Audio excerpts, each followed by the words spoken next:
আসসালামু আলাইকুম। আশা করি সবাই ভালো আছেন। আজকে খুবই সহজ একটা নতুন রেসিপি, নতুন না, ঠিক ভাইরাল রেসিপি নিয়ে আসছি। আজকে রান্না করব পেশোয়ারি বিফ। এটা খুবই সহজ একটা রান্না।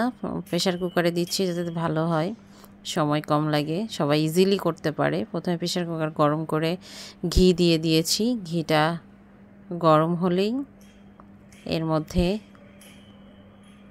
আদা কুচি, পেঁয়াজ কুচি দিয়ে হালকা করে নেড়ে নেব।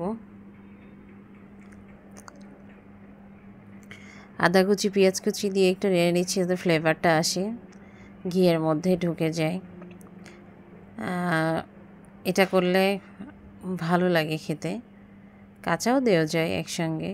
আর প্রেশার কুকারে দিচ্ছি যেন দমে বসাতে সুবিধা হয়। তো হালকা একটু নেড়ে নিলাম।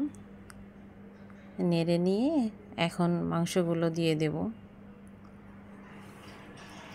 আমি অল্প মাংস দিয়েছি, হাফ কেজির মতো, চাই পরিমাপগুলো অনেক কম হবে।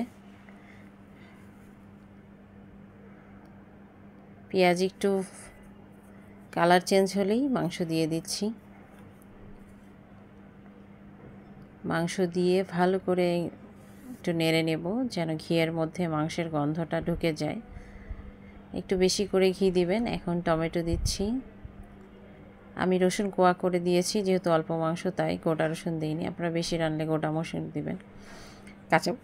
কাঁচামরিচ দিয়ে দিলাম, রসুন দিলাম, গোলমরিচ দিব। এখন আবার একটু সবগুলো একসঙ্গে মিশিয়ে দিব, দিয়ে পানি দিয়ে দিব। খুবই সহজ রেসিপি, সবাই করতে পারবে এবং খেতেও অনেক মজা হয়। আলু দিয়ে দিচ্ছি। আমি ছোট সাইজের আলু দিয়েছি, তাই গোটা গোটাই দিয়েছি, যেহেতু মাংসের সঙ্গে একসঙ্গেই সেদ্ধ হবে, বড় করে না দিলে গলে যাবে। তো সব কিছু নেড়ে চেড়ে পানি দিয়ে প্রেশার কুকারের ঢাকনা ঢেকে দিয়ে চুলাটা জ্বালিয়ে দিলাম। এই দেখুন, খুবই মিডিয়াম স্লো কুক করতে হবে। আধা ঘন্টার মতো রেখেছিলাম, এখন তুলে ফেললাম। দেখে নিব মাংসটা আমার সেদ্ধ হয়েছে কি না।